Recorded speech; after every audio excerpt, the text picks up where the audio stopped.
ഞാൻ doctor Lazarus. കുടുംബം എന്ന് പറയുന്ന സമൂഹത്തിൻ്റെ അടിസ്ഥാനമാണ്. കുടുംബജീവിതത്തിൽ ഉണ്ടാകുന്ന പ്രശ്നങ്ങൾ കെട്ടുറപ്പുള്ള ഒരു സമൂഹം വാർത്തെടുക്കാൻ തടസ്സമാകുന്നു. കുടുംബജീവിതത്തിൽ ഉണ്ടാകുന്ന സന്തോഷങ്ങളുടെ പ്രശ്നങ്ങൾ നമ്മളോട് പങ്കുവെക്കുന്നതിനായി 3 കുടുംബങ്ങൾ വന്നു ചേർന്നിട്ടുണ്ട്. അതിൽ പ്രായമായുള്ള ഒരു അപ്പച്ചനും അമ്മച്ചിയുണ്ട്. ആദ്യം നമുക്ക് അവരെ പരിചയപ്പെടാം. അപ്പച്ചൻ്റെ പേര് വർഗീസ്, എൻ്റെ പേര് അല്ലാമ. ഞങ്ങൾ കൊച്ചിയിൽ വന്നു. ഇനി നമുക്ക് രണ്ടാമത്തെ ഫാമിലിനെ പരിചയപ്പെടാം. ഫാമിലി അല്ല, ജോസഫ്. അതിന്റെ ഫാമിലി അല്ല, അത് അങ്ങനെ ആയതുകൊണ്ട്. അദ്ദേഹത്തിന്റെ ഭാര്യയുടെ പേര് ഞാൻ മേരി. ഇനി നമുക്ക് മൂന്നാമത്തെ ഫാമിലിനെ പരിചയപ്പെടാം. എന്താണ് സഹോദരൻ താങ്കളുടെ പേര്? ഞാൻ സന്നിച്ചൻ തന്നിക്കുളം. അദ്ദേഹത്തിന്റെ ഭാര്യയുടെ പേര് ഡെയ്സി തണ്ണിക്കുളവുമാണ് വന്നിരിക്കുന്നത്.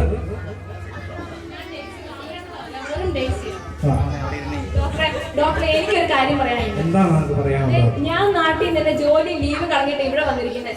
ഇതിനൊരു പരിഹാരം കാണുന്നുണ്ടോ? ഞാൻ കുറെ നാളായിട്ട് സഹിക്കും. അപ്പൊ ഞാൻ സഹിക്കണോ ഡോക്ടറെ? എന്റെ കല്യാണം കഴിഞ്ഞ അന്ന് മുതൽ ഈ ചങ്ങനെ എന്റെ കഴുത്തിൽ കയറി അന്ന് തുടങ്ങിയതാണ് എന്റെ കഷ്ടകാലം. ബിരിയാണിയെ കൊണ്ട് ഞാൻ മടുത്ത്. ഇതിനൊരു പരിഹാരം കാണിച്ചു തരാമോ? കല്യാണത്തിന് മുന്നാണ് എന്റെ ഒരു ജീവിതം. എന്ത് രസമായിരുന്നു ഡോക്ടറിന് അറിയാമോ? അതറിഞ്ഞപ്പോ തൊട്ടാണല്ലോ എന്റെ മനസ്സമാധാനം പറയുന്നത്. ഇവിടെ രണ്ടുപേരും അവിടെ ഇവിടെ നോക്കിക്കൊണ്ടിരുന്നു. ഇവർക്ക് എന്താണ് പറയാനുള്ളത്? നമുക്ക് എന്താണ് നിങ്ങളുടെ പ്രശ്നം? ഇനി എന്നാ പറയാനാ ഡോക്ടറെ? കല്യാണം കഴിഞ്ഞിട്ട് 10 വർഷമായി. ഒരു കാര്യവും ഉണ്ടായിട്ടില്ല. ഇനി ഒന്നും പറയാനും ഉദ്ദേശിച്ചു. അതെന്താ മോളെ അങ്ങനെ? ഇത് തന്നെയാണ് ഡോക്ടറെ എന്റെ പ്രശ്നം. അതെന്താ മോളെ തെളിച്ചു പറ. ഡോക്ടറെ, ഇത്രയും നാളായിട്ട് ഇന്ന് ഈ നിമിഷം വരെ ഡോക്ടർ ഇപ്പം വിളിച്ച പോലെ മോളെ എന്നൊന്ന് വിളിച്ചിട്ടുണ്ടോ? ഞാനൊക്കെ ചോദിച്ചു. ശരിയാണോ സഹോദര ഈ കൊച്ചു പറയുന്നത്? കൊച്ച് ഇവിടെ ഞാൻ മോളേന്ന് വിളിക്കണമെന്ന്. ഡോക്ടർക്ക് ധൈര്യം ഉണ്ടെങ്കിൽ ഒരു ദിവസം എന്റെ വീട്ടിൽ വന്ന് താമസിക്കാമോ? എന്നിട്ട് പറഞ്ഞാൽ ഇവിടെ മോളേന്ന് വിളിക്കണം, അതാ വേറെ വല്ല വിളിക്കണം. താങ്കളുടെ ഭാര്യ മോളെന്ന് വിളിക്കാറുണ്ടോ? ഓ, മോളേനോ ഒത്തിരി പ്രാവശ്യം വിളിക്കാറുണ്ട്. നാട്ടിയിട്ട് അമ്മായിമ്മയ്ക്ക് പൈസ അയച്ചു കൊടുക്കണമെങ്കിലോ ഇങ്ങനെ ക്രിക്കറ്റ് കളിക്കാൻ പോകണമെങ്കിൽ മോളേന്ന് വിളിക്കാറുണ്ട്. പിന്നെ മോളേന്ന് വിളിക്കാറുണ്ട്. അതിന്റെ അറ്റത്തും തുമ്പത്തൊക്കെ വേറെ ഞാനും കൂടെ ചേർന്ന്. അത് ശരിയാ ഡോക്ടറെ. എന്തെല്ലാം വാഗ്ദാനങ്ങൾ തന്നിട്ടാ ഇവിടെ എന്നെ നാട്ടിൽ നിന്ന് ഇങ്ങോട്ട് കൊണ്ടുവന്നേക്കുന്നത്. ഞാൻ നാട്ടിൽ മാസം രൂപ 50,000 എന്നെ വാങ്ങിച്ചോണ്ടിരുന്ന ആളാ. ഇപ്പൊ ഇവിടെ നല്ല രൂപം ജോലി ഉണ്ടല്ലോ. ശമ്പളം ഇവിടെ നാക്കൊണ്ടാ തരുന്നത്, ചെവിയിലോട്ടാ കിട്ടുന്നത്. എല്ലാത്തിനും മിച്ചം പഴി മാത്രമേ ഉള്ളൂ. ഡോക്ടർക്ക് അറിയാവോ, ഞാൻ തന്നെ രാവിലെ എഴുന്നേക്കണം, ബ്രേക്ക്ഫാസ്റ്റ്, ലഞ്ച്, ഡിന്നർ, കുട്ടികളെ സ്കൂളിൽ വിടുന്ന ഭക്ഷണം കൊടുക്കണം, കുളിപ്പിക്കണം. ഇതൊക്കെ കഴിഞ്ഞാലോ ഹോസ്പിറ്റലിന്റെ മെയിൻ എൻട്രൻസിന്റെ വാതിക്കൽ കാറുമായിട്ട് കൃത്യ ടൈമിൽ കാത്തു നിൽക്കണം. എന്റെ ഡോക്ടറെ, ഈ പിള്ളേരെ പെറുക്കി വെച്ച് ട്രാഫിക്കും കഴിഞ്ഞ് എങ്ങാനും അവിടെ എത്തുമ്പോ ലേറ്റ് ആയാലുണ്ടല്ലോ നമ്മുടെ നാട്ടിലെ തൃശ്ശൂർ പൂരം പിന്നെ കാറ്. വന്നതിന് ശേഷമല്ലേ മനുഷ്യ നിങ്ങൾ ഈ 2008 കാറും ലാപ്ടോപ്പ് ഒക്കെ ഉപയോഗിക്കാൻ തുടങ്ങിയത്? ഇത്രയും സുന്ദരമായിട്ടുള്ള സ്ഥലങ്ങൾ കാണാൻ തുടങ്ങിയത്? എന്നെ കെട്ടിയില്ലായിരുന്നെങ്കിൽ ഈ യൂറോപ്പ് നിങ്ങൾക്ക് സ്വപ്നം കാണാൻ പറ്റുമായിരുന്നു. എന്റെ ഡോക്ടറെ, ഇതൊക്കെ ഞങ്ങൾ കേരളത്തിൽ കാണാത്ത സാധനമാണോ? 2008 കാറും ലാപ്ടോപ്പും ഒക്കെ ഇവിടെയെങ്കിലും വിട്ടത്തൊന്നും പറയാതിരിക്കും. ഡോക്ടറെ, ഇതെല്ലാം ഇങ്ങോട്ട് മേടിച്ചു തന്നു ശരിയാ, പക്ഷെ നമ്മളെ കൂട്ടിയിട്ടേക്കുമല്ലേ കൂട്ടില്. ഡോക്ടറെ, എനിക്ക് ഏതായാലും ഇതിൽ അഭിമാനിക്കാൻ ഒരു സംഭവം ഉണ്ടായി. ഇന്നലെ ഞാൻ ക്രിക്കറ്റ് കളിയൊക്കെ കഴിഞ്ഞ് വരുമ്പോൾ ഒരു ഫ്രൂട്ട്സ് സാലഡ് ഉണ്ടാക്കി വെച്ചിരിക്കും. കൊടുത്ത് ഞാൻ ഒരെണ്ണം. താങ്കൾ കളി കഴിഞ്ഞു വന്നപ്പോൾ ഇത്ര സ്നേഹത്തോടെ താങ്കളുടെ ഭാര്യ. ഡോക്ടറെ, ഞാനത് ഓങ്ങി വെച്ചിട്ട് ഇന്നലെ ഞാനതങ്ങ് നിർവഹിച്ചു. താങ്കൾ എന്ത് പറഞ്ഞാലും താങ്കളുടെ ഭാര്യയെ തന്നെ ഇത് മോശമായി. ഡോക്ടർക്ക് അങ്ങനെ പറയാം. കല്യാണം കഴിഞ്ഞ് അന്ന് തൊട്ട് ഇന്നേ വരെ എനിക്കിട്ട അത് നാക്കൊണ്ടാണെന്ന് മാത്രം ഇന്നലെ ഞാൻ എനിക്ക് സാഹചര്യം കിട്ടി ഞാൻ കൊടുത്തു. ഡോക്ടർക്ക് മനസ്സിലായല്ലോ എന്റെ ജീവിതം ഇങ്ങനെയാണെന്ന്. ഡോക്ടറെ, ഇതൊക്കെയാണേലും ഞാൻ എന്റെ ഭാര്യയെ കൈകൊണ്ട് ഞൊള്ളി നോക്കിച്ചിട്ട് പോലും ഇല്ല കേട്ടോ. പറഞ്ഞത് ശരിയാ ഡോക്ടറെ, ഇന്നേ വരെ നുള്ളി നോവിച്ചിട്ടില്ല. പക്ഷെ എന്റെ അടുക്കളയിലെ ഗ്ലാസ് കൊണ്ടുള്ള പാത്രം അത് ഞാൻ ഒഴിവാക്കി. ഞാൻ തന്നെ പറയാം ഡോക്ടറെ, ഇങ്ങേരുടെ വിചാരം ഇങ്ങേര് ശ്രീശാന്തം, ഞാൻ ക്രിക്കറ്റ് അമ്മുവാണെന്ന. ശരി, ഓക്കെ, ഞാൻ ശ്രീശാന്ത്. ഈ മുറിവുണ്ടോ, ഈ ബാൻഡേജ് കണ്ടോ? ഞാൻ ഇവളൊക്കെ സ്ലമ്പാണെന്ന് കരുതിയാ ഇറങ്ങിയത്. പക്ഷെ ഇവൾ ആളൊരു സച്ചിൻ ടെണ്ടുൽക്കറാണെന്ന് ഞാനറിയാം. കുടുംബജീവിതമാകുമ്പോൾ അങ്ങോട്ടും ഇങ്ങോട്ടും പരസ്പരം ക്ഷമിക്കേണ്ടതും പറയേണ്ടതായിട്ട് വരും. ആരും ആരുടെയും അടിമയല്ല. കുടുംബജീവിതത്തിലുള്ള പരസ്പരം കുറ്റങ്ങളും തെറ്റുകളും മനസ്സിലാക്കി സ്നേഹിക്കുമ്പോഴാണ് കുടുംബജീവിതം പൂർത്തിയാവുന്നത്. ഡോക്ടർക്ക് അങ്ങനെയൊക്കെ പറയാം. ഡോക്ടർക്ക് അറിയാമോ, ഞങ്ങൾ ഭർത്താക്കന്മാരൊക്കെ ഇവിടെ സ്റ്റാമ്പ് 3 ഡോക്ടറെ, ഈഗോ ഈഗോ എന്ന് വെച്ചാൽ എന്താ? സ്റ്റാമ്പ് 3 എന്ന് വെച്ചാൽ ഫുള്ളി ഡിപ്പെൻഡന്റ്. ഈ ഡിപ്പെൻഡന്റിന്റെ വാക്കിലൊന്നും ഡോക്ടർക്ക് അറിയാമോ? ഒന്നിനും സാധ്യതയില്ല. എല്ലാത്തിനും ഈ ഹൈക്കമാൻഡ് മൂളണം. ജോലി, വീട്, ശമ്പളം ഇതൊക്കെ മാറ്റി വെച്ച് ഇടയ്ക്ക് ഇതുപോലെയുള്ള ഫാമിലി കോൺഫറൻസ്, ഒരു ഔട്ടിങ്ങിനും ഒക്കെ പോയാൽ മൈൻഡ് ഒന്ന് ഫ്രഷ് ആകും. അതെന്തായാലും നടക്കുമെന്ന് തോന്നണില്ല ഡോക്ടറെ. ഇവിടെ പറഞ്ഞ ശരിയാ.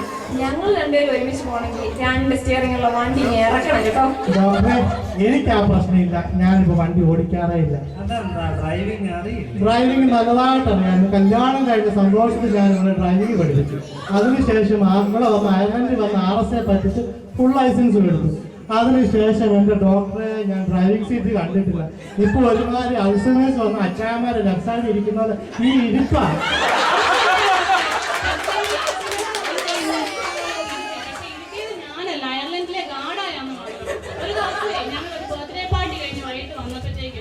വണ്ടി ഓടിക്കുവാ, ഞാൻ ലെഫ്റ്റ് സൈഡിലുണ്ട്. ഗാഡ സ്റ്റോപ്പ് ചെയ്ത് അവർ 2 പേരുണ്ടായിരുന്നു.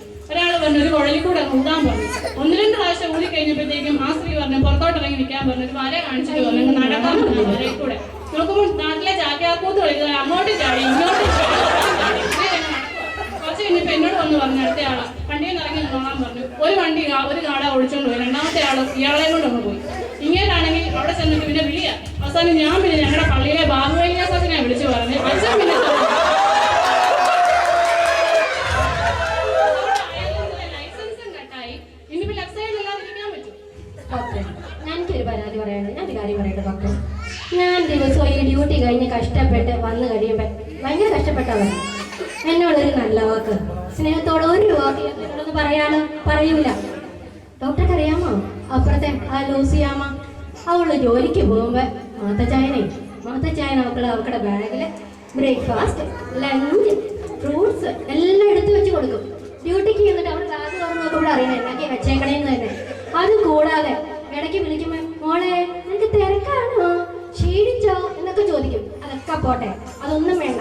എന്നാൽ തിരിച്ച് വീട്ടിൽ വന്ന് കഴിയുമ്പോൾ മോൾ ഇത്തിരി നേരം നീ ഒന്ന് ഇരിക്കാൻ, കഷ്ടപ്പെട്ട് വന്നതല്ലേ, ഒന്നുമില്ലെങ്കിൽ പണിയൊക്കെ ഉണ്ട്, ശരിയാ, ഞാനും കൂടെ കൂടെ നമുക്ക് 2 പേർക്കും കൂടെ ചെയ്യാന്നൊരു വാക്ക്.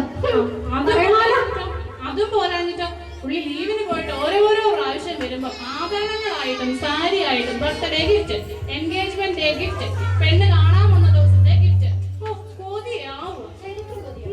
പിന്നെ ഡോക്ടർ എന്ന് വെച്ചാൽ ഇവളെന്നാ കൊച്ചു വെച്ചാണോ? ഞാൻ കെട്ടിയത് ഒരു പ്രായപൂർത്തിയായ ഒരു പെണ്ണിനെയാണ്. ഇതൊക്കെ തന്നെ ചെയ്യാൻ അറിയാത്തൊരു മന്ദബുദ്ധി ആർക്കും വേണം? എന്റെ ഡോക്ടറെ, ഇതൊക്കെയാണെന്ന് പറഞ്ഞാൽ ഇതിനൊക്കെ നമ്മൾ എടുത്തു കൊടുത്താൽ ഇഷ്ടപ്പെടുവോ? നമ്മൾ വലിയ കാര്യത്തിൽ സാരി മേടിച്ചു കൊടുക്കും, ആഭരണം മേടിച്ചു കൊടുക്കും. സാരിയുടെ സ്റ്റഫ് പോലെ ആഭരണത്തിന്റെ ഡിസൈൻ പോരാന്നപ്പോൾ ഞാൻ ഏകദേശം 4 സാരി കൊണ്ട് തന്നെ എന്റെ ഷർട്ട് തയ്ച്ചിട്ടുണ്ട്. കാരണം ഇവർക്ക് ഇഷ്ടപ്പെടാൻ എന്റെ ഡോക്ടർ ഇവർക്ക് തന്നെ അങ്ങ് മേടിച്ചു കൂടി. ഇവരൊക്കെ തന്നെയല്ലേ ഇവിടെ കഥനാ. സ്വന്തം ഭാര്യയുടെ പറഞ്ഞില്ലേലും മറ്റുള്ള പെണ്ണുങ്ങളെങ്കിലും പോയിട്ടാതിരിക്കണ്ടേ. ഇന്നാളെ ഞങ്ങളുടെ വീട്ടിൽ ഒരു സാമ്പാർ വെച്ച് കഴിഞ്ഞാൽ ഉച്ചയ്ക്ക് ഞാൻ വെച്ചപ്പോഴത്തേക്ക് ഇല്ലാത്ത കുറ്റങ്ങളില്ല. ഉപ്പില്ല, പുളിയില്ല, ഒന്നുമില്ല. അവസാനം വന്ന് വൈകിട്ട് ഞങ്ങളുടെ അപ്പുറത്തെ ആ മിനി ചേച്ചിയുടെ വീട്ടിലെ 2 ഗസ്റ്റ് വന്നിട്ടുണ്ട്. ഞങ്ങളെയും കൂടെ അവിടെ കഴിക്കാൻ വിളിച്ചു കഴിഞ്ഞപ്പോ ചെന്നപ്പോഴോ ഞാൻ ഈ സാമ്പാർ കൊണ്ടുപോയി. അവർക്കൊരു കറിയും കൂടെ കൂടി ഇരുന്നോട്ടെന്ന് വെച്ച് ചെന്ന് കഴിഞ്ഞപ്പോ എന്തുവാ ഈ സാമ്പാർ അവരുടെ മേശയിലിരുന്ന് കൂട്ടി വെച്ച് ഇങ്ങനെ പറയുമോ എന്ത് നല്ല സാമ്പാർ, ജീവിതത്തിൽ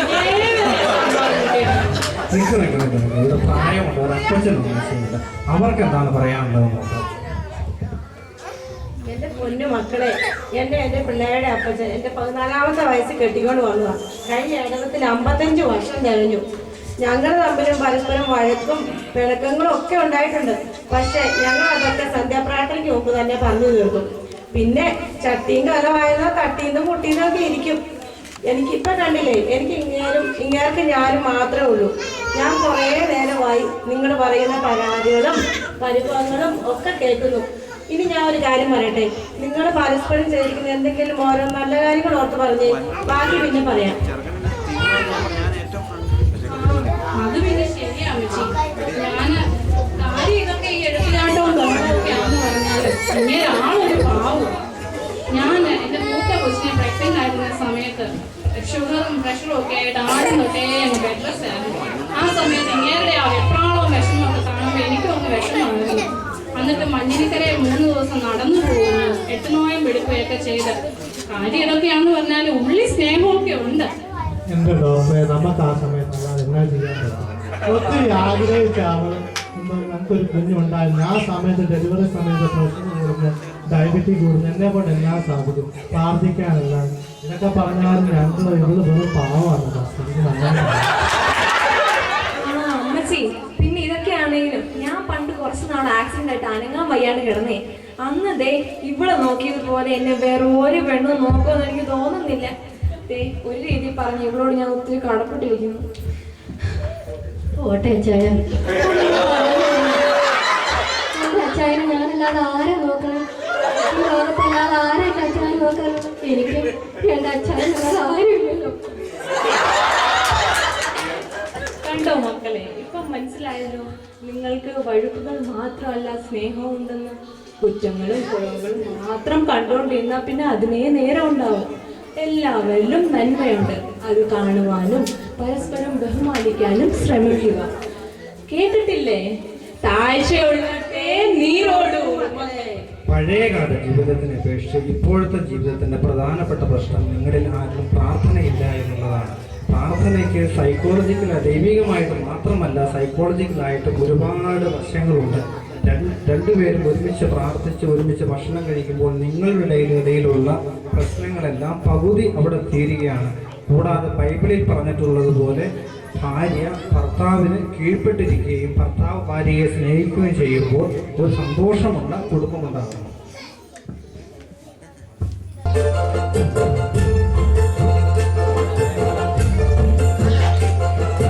കുടുംബം കുടുംബം ദൈവത്തിൻ സുന്ദര സ്വപ്നം.